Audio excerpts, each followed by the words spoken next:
We meditate because we have a treasure, our mind, and we want to look after it well. And of course, with every treasure you want to invest it. So invest it in conviction. Convinced of the Buddha's awakening and the meaning that that has for you right now, which is that true happiness is possible.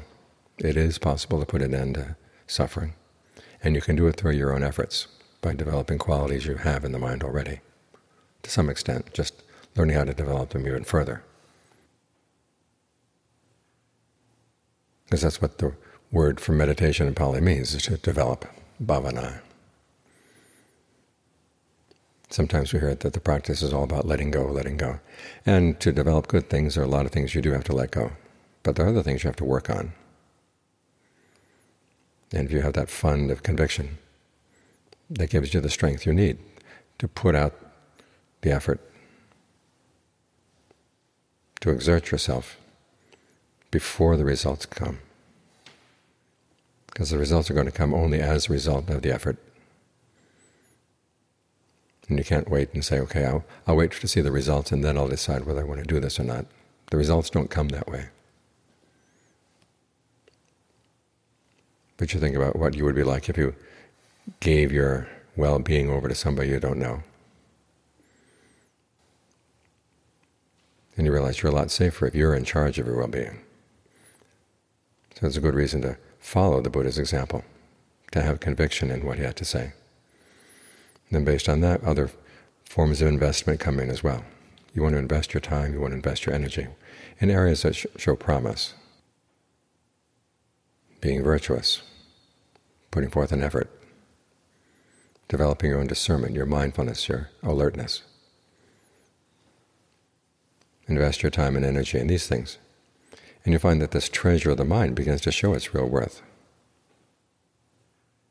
The Buddha says the mind is naturally luminous, but you look at a lot of people's minds that are not very luminous at all. It's because they're covered over with defilements. And as long as the defilements are covering your mind, it's not only that people outside can't see the luminosity of your mind, you can't see it either. The clarity of the mind, the power of the mind, is a potential that's there. It's because of that we can develop it. So work on your conviction that this really is going to be worthwhile. As for the things you have to give up in order to do this, be willing to give them up, at least for the time being. When you test the Dhamma, you really have to give it an honest test. You don't just go through the motions and say, well, I did meditation and it didn't do much for me. You see articles like that in the newspapers. I tried mindfulness and it didn't help. Well, to what extent did you actually practice it? If you really want to know the truth, you have to be true to the practice. And we have the example of the Buddha and the word of all the noble disciples, that the practice will give its results. There's so many things in the world right now that are uncertain. There's a lot that's unreliable. But we've got the word of the noble disciples, people with no greed, aversion, and delusion, and who speak highly of our desire for true happiness. It's one of the reasons why we respect them. It's because they have us respect something inside ourselves that's really worthy of respect, which is that desire for true happiness.